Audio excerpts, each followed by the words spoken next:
जय हिंद दोस्तों, स्वागत है आपका हमारे YouTube चैनल पर। आज हम देखेंगे वस्तुनिष्ठ प्रश्न MCQ क्वेश्चंस देखेंगे जो कि एग्जाम्स में आए हुए हैं। कुछ क्वेश्चन हैं जो एग्जाम्स में प्रीवियस ईयर में पूछे गए हैं, तो आज देखते हैं, उसका रिवीजन करेंगे पूरे चैप्टर का क्वेश्चन के माध्यम से, और आप इससे अपने आप को भी जांच सकते हैं कि आप किस स्तर पर हैं, आपने कितना सीखा। तो पहले क्वेश्चन है कि भाषा की सबसे छोटी इकाई क्या होती है। तो भाषा की सबसे छोटी इकाई वर्ण होती है, जैसा कि हमने अभी जाना था। वर्ण जो होती है वह लिखित इकाई होती है सबसे छोटी, और जो ध्वनि होती है वह भाषा की सबसे छोटी इकाई मौखिक तौर पर होती है। इसमें आपको कंफ्यूज नहीं होना है, वर्ण और ध्वनि दोनों सेम चीज़ ही हैं, समान ही हैं।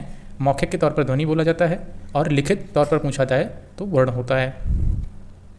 ठीक है, फिर देखते हैं वर्णमाला कहते हैं। वर्णमाला किसे कहते हैं? तो वर्णों के व्यवस्थित समूह को वर्णमाला कहते हैं। कभी भी आपको वर्णों के संकलन को नहीं बोलना है, जबकि आपको वर्णों के व्यवस्थित समूह को चुनना है। ठीक है, वर्णमाला जो होती है वह एक ऐसी माला होती है वर्णों की जो कि व्यवस्थित होती है। उनका जो क्रम होता है व्यवस्थित होता है, यानी कि क के बाद ख आएगा, ये निश्चित तौर पर डिसाइड होता है। ठीक है, इसलिए इसे व्यवस्थित समूह कहा जाता है। ये चीज़ आपको याद रखनी है कि निम्न में से कंठ ध्वनियाँ कौन सी हैं। कंठ ध्वनियाँ कौन सी, आपको बच्चे देखेंगे। स्थान के आधार पर बताइए कि मूर्धन्य व्यंजन कौन से हैं। तो आपको बताना है मूर्धन्य व्यंजन कौन से होते हैं। तो मूर्धन्य आपको मैंने बताया था, जो आपकी मूर्धा होती है, जब जीभ आपके मूर्धा से टकराती है तो मूर्धन्य व्यंजन निकलते हैं। वह कौन कौन से होते हैं? वो होते हैं आपके ड ढ। ठीक है, आपने ट वर्ग देखा होगा, ट ठ ड ढ ढ़। ये आपका जितना भी ट वर्ग है इसको ट वर्ग बोलते हैं, और ये मूर्धन्य व्यंजन कहलाते हैं। ठीक है, ये चीज़ आपको याद रखनी है। तो ड ढ इसी में आता है आपका। नेक्स्ट क्वेश्चन है, निम्न में से अल्प प्राण वर्ण कौन से हैं। तो अल्प प्राण वर्ण जो होते हैं वो कौन से होते हैं? जैसा कि मैंने आपको बताया था, पहला, दूसरा, तीसरा, चौथा, पांचवा। जैसे क, च, ट, ठीक है, प, ऐसे करके पूरा यहाँ पर जो वर्ग होता है उसको डिवाइड करते हैं। जैसे क वर्ग में आ गया क, ख, ग, घ, अंग। ठीक है, तो पहले और दूसरे जो आपके व्यंजन होते हैं वह आपके अघोष होते हैं। क्या होते हैं? अघोष। और बाकी के जितने होते हैं वह होते हैं आपके सघोष। इन्हीं को सघोष या फिर घोष बोलते हैं। ये चीज़ आपको याद रखनी है। तो यहाँ पर अल्प प्राण कौन से हो जाएंगे? अच्छा, यहाँ पर अल्प प्राण पूछा है तो अल्प प्राण बता देता हूँ। हमारे जो वर्ण होते हैं अल्प प्राण और महाप्राण में विभक्त होते हैं। ठीक है, अल्प प्राण में आपको कुछ नहीं याद रखना, अल्टरनेट नंबर याद रखना, 1, 3, 5, और महाप्राण में 4, 2, 4। यानी कि जो आपके इवन नंबर होते हैं, सम संख्याएँ होती हैं, उससे आपको महाप्राण याद रख लेना है। और जो आपका अल्प प्राण होता है वह आपके विषम नंबर होते हैं, यानी कि विषम स्थानों में आने वाले व्यंजन।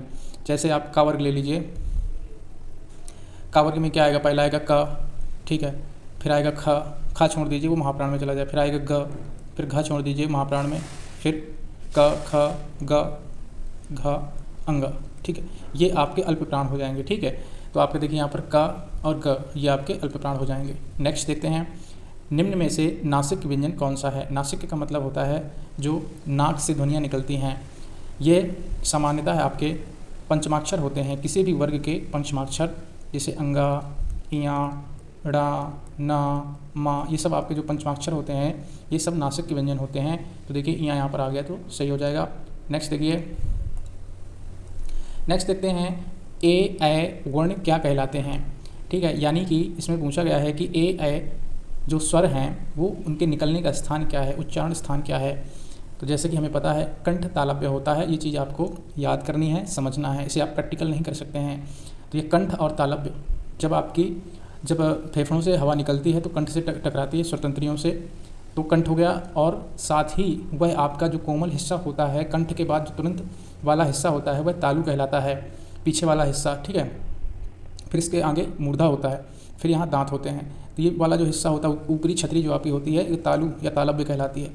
जब हवा निकलती है कंठ से होते हुए तो इससे जब टकराती है, इससे जब आपका जीभ का एक्शन ऐसा होता है, ठीक है, जीभ आपकी ऐसी हो जाएगी इसको बोलते समय और हवा निकलेगी कंठ से। ठीक है, तो कंठ और तालु के मिक्सचर से जो वर्ण निकलते हैं उन्हें कंठ तालव्य बोलते हैं, और ए ऐ ऐसे ही वर्ण हैं। तो ऑप्शन डी हो जाएगा।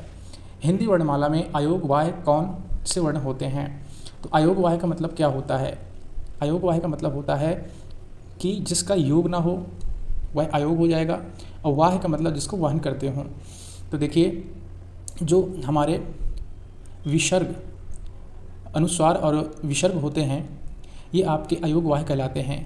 इनका स्थान ना तो स्वर में है और ना ही व्यंजन में, ना तो ये स्वर माने जाते हैं और ना ही यह व्यंजन माने जाते हैं, इसलिए इनको अयोग कहते हैं। लेकिन इनका स्थान जो है स्वर और व्यंजन के बीच में होता है, इसलिए इनको हमने वहन किया है स्वर और व्यंजन के बीच में, इसलिए इनको अयोग वाह्य बोलते हैं। ठीक है, जिनका कोई योग नहीं है, ठीक है, स्वर या व्यंजन में इनका स्थान नहीं है, लेकिन फिर भी हम इनको स्थान देते हैं, तो वह अयोग वाह्य कहलाते हैं। जैसे अंग, आहा, ठीक है, इनसे कोई भी आपका शब्द स्टार्ट नहीं होगा, किसी भी शब्द की शुरुआत इन अयोग वाह्यों से नहीं होती है। ठीक है, निम्न में बताइए कि किस शब्द में द्वित्व व्यंजन हैं। द्वित्व का मतलब क्या होता है? जिनमें जो आपके वर्ण होते हैं उनकी पुनरावृत्ति होती है। जैसे कि आप यहाँ पर देख पा रहे होंगे, ल की 2 बार पुनरावृत्ति हुई है, और तो इस तरह के आपने कई सारे शब्द देखे होंगे, तो दिल्ली हो जाएगा आपका। ठीक है, जैसे आपने उज्ज्वल देखा होगा, तो ये सब आपके द्वित्व व्यंजन होते हैं। नेक्स्ट देखते हैं, पूछा गया है कि शा, शा, शा, हा कौन से व्यंजन कहलाते हैं? तो यह आपके संघर्षी कहलाते हैं। क्या कहलाते हैं? संघर्षी। इनको बोलते समय आपके जो मुंह से ऊष्मा निकलती है, इसलिए इनको संघर्षी बोलते हैं। ये चीज़ आपको याद रखनी है, श, श, श, ह। ठीक है, इनको अंतस्थ व्यंजन भी, इनको ऊष्म व्यंजन भी बोला जाता है। अंतस्थ आपके य, र, ल, व होते हैं। ठीक है, और श, श, स, ह आपके अंतहस्थ व्यंजन होते हैं, अंतहस्थ व्यंजन। और ये हो गए आपके, ठीक है, ये आपके अंतस्थ हो गए, और ये आपके ऊष्म व्यंजन हो गए। नेक्स्ट देखते हैं, निम्नांकित में से बताइए कि नवीन विकसित ध्वनियाँ कौन सी हैं। नवीन विकसित ध्वनियाँ का मतलब जो कि विदेशों से आई हुई ध्वनियाँ हैं। जैसे कि हमें पता है कि हमारा जो क वर्ग है उसमें क, ख, ग ये तो ऑलरेडी हमारे थे, लेकिन इसमें आपने देखा होगा जब अरबी आक्रमण हुआ तो वहाँ से जब वहाँ के लोग हमारे भारत में आए तो उनके द्वारा कुछ शब्द भी आए, कुछ वर्ण भी आए। जैसे कि क का वो ख का बोलते हैं, क नुक्ता लग गया इसमें, तो ख को ख और ग को घ, थोड़ी सी उसमें ऊष्मा निकलते हैं, इनको उच्चारण करते समय ऊष्मा का प्रभाव होता है। नवीन विकसित ध्वनियाँ आपकी ये हो जाएंगी, क, ख, ज, फ, ये आपकी नवीन विकसित ध्वनियाँ हैं जो हमारी भाषा में शामिल हुई। निम्न में से कौन सा घोष वर्ण है? एक चीज़ याद रखिए, घोष कह दे या सघोष, एक ही शब्द है। ठीक है, तो कौन सा घोष वर्ण है? तो आपको पता होना चाहिए कि टेबल तुरंत याद आ जानी चाहिए कि घोष और अघोष क्या होते हैं। अघोष होते हैं आपके पहले और दूसरे वर्ण। ठीक है, बाकी सघोष जो होते हैं या घोष जो होते हैं वो आपके 3, 4, 5 ये आपके सघोष होते हैं। तो देखिए, क, ख ये तो दूसरे नंबर पर आता है, च पहले नंबर में आता है, माँ आपके लास्ट में आता है 5वें नंबर पर, ट, ठ दूसरे नंबर में, यानी कि यही वाला हो जाएगा आपका। नेक्स्ट देखते हैं, कौन सा अमानक वर्ण है? अमानक वर्ण, ठीक है, अमानक वर्ण। अब देखिए, ये जो झ लिखा है, अब ये हमारा पुराना हो गया, इस टाइप से लिखा था, जो कि अब अमानक हो चुका है। क, ख, ख, क, ग, ज, फ ध्वनियाँ किसकी हैं? तो ये अरबी फारसी की हैं, अभी मैंने बताया था। नेक्स्ट देखते हैं, हिंदी में मूलतः वर्णों की संख्या कितनी है? ये इंपॉर्टेंट है, आपको बहुत कंफ्यूज करेगा क्योंकि इसके नंबर फिक्स नहीं है, हर किताब में अलग अलग दिया है, लेकिन आपको 52 ही इसका आंसर करना है।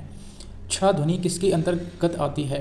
तो छ ध्वनि ये संयुक्त वर्ण के अंदर आती है। समझते हैं कि संयुक्त वर्ण कह देगा या फिर संयुक्त व्यंजन बोल देगा, दोनों एक ही हैं। तो छ, इनकी संख्या 4 है, ध्यान रखना है, छ, त्र, ज्ञ और स्र, ये आपके 4 वर्ण हैं जिन्हें संयुक्त वर्ण बोलते हैं। और इन्हें संयुक्त वर्ण क्यों बोलते हैं? क्योंकि यह 2 वर्णों के मेल से बनता है। जैसे क्ष है, ये क और श के मेल से बनता है। त्र है, आधा ता और पूर्ण रा, उसके मेल से त्र बनता है। ज्ञा, आधा जा प्लस या मिलकर ज्ञा बनता है। स्र, स प्लस र मिलकर स्रा बनता है। तो ये चीज़ आपको याद रखनी है कि यह 2 व्यंजनों के मेल से बनता है, इसलिए इनको संयुक्त वर्ण बोलते हैं। और छ एक, जैसे कि हमने देखा, एक संयुक्त वर्ण है। नेक्स्ट देखेंगे, हिंदी शब्दकोश में क्ष का क्रम किस वर्ण के बाद आता है? जैसे कि मैंने अभी आपको बताया था, क्ष किसके मेल से बनता है? क प्लस श के मेल से। तो क से स्टार्ट हुआ, ठीक है, का वर्ण से स्टार्ट हुआ, इसीलिए इसका जो स्थान है शब्दकोश में वो भी का के बाद ही है, तो का, ये चीज़ आपको याद रखनी है।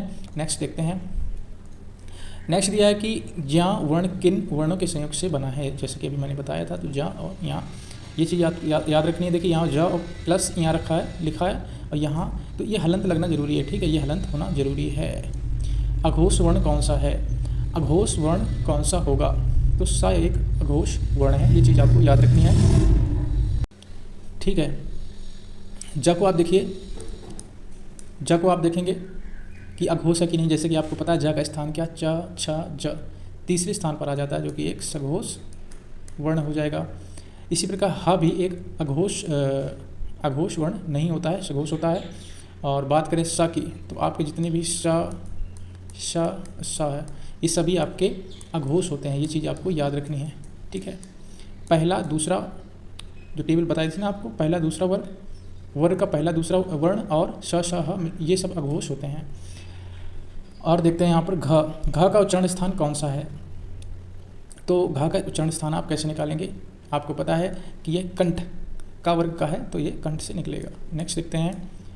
नेक्स्ट दिया है कि इनमें से संयुक्त व्यंजन कौन सा है, संयुक्त मतलब कि दो वर्णों के मेल से बना है, तो जी हाँ, यहाँ एक संयुक्त व्यंजन है। निम्नलिखित में से कौन सा वर्ण उच्चारण की दृष्टि से दंत नहीं है, त थ द ध न, तो ये तो तीन है, बट जो ये आपका ट है ये आपका दंत नहीं है, ठीक है। जिन शब्दों के अंत में अ आता है उसे क्या बोलते हैं, अकारांत, और जिन शब्दों के अंत में आ आता है उसे आकारांत बोलते हैं, ये चीज़ आपको याद रखना है। नेक्स्ट देखते हैं। छ वर्ण किसके योग से बना है, तो बताया था क स, हलंत जरूर देखना है। हिंदी वर्णमाला में स्वरों की कुल संख्या कितनी है, तो स्वरों की संख्या है 11। टोटल संपूर्ण तरीके से 13 होती है, लेकिन जब ऐसा क्वेश्चन पूछे कुल संख्या तो आपको 11 ही बतानी है, 13 नहीं, ठीक है। निम्नलिखित में कौन स्वर नहीं है, तो निम्नलिखित में कौन स्वर नहीं है, आपको पता है ए है, लेकिन यहाँ नहीं है। नेक्स्ट देखते हैं। निम्नलिखित में कौन ट वर्ग नहीं है, तो ट ठ ड ढ ढ, लेकिन घ का वर्ग में आता है। हिंदी वर्णमाला में व्यंजनों की संख्या कितनी है, तो 33। जब आपके इसमें द्विगुण व्यंजन यानी कि उच्चत्व व्यंजन मिल जाते हैं ड ढ, तो वह उनकी संख्या 35 हो जाती है, ये चीज़ आपको याद रखनी है। तो स्टैंडर्ड आपके 11 स्वर हो जाएंगे, 11 स्वर और 33 व्यंजन, ठीक है। नेक्स्ट देखते हैं। आई होप आपको वीडियो पसंद आया होगा। नेक्स्ट वीडियो में अगले क्वेश्चन को देखेंगे। अगर वीडियो पसंद आया हो तो वीडियो को लाइक शेयर सब्सक्राइब करें। जय हिंद।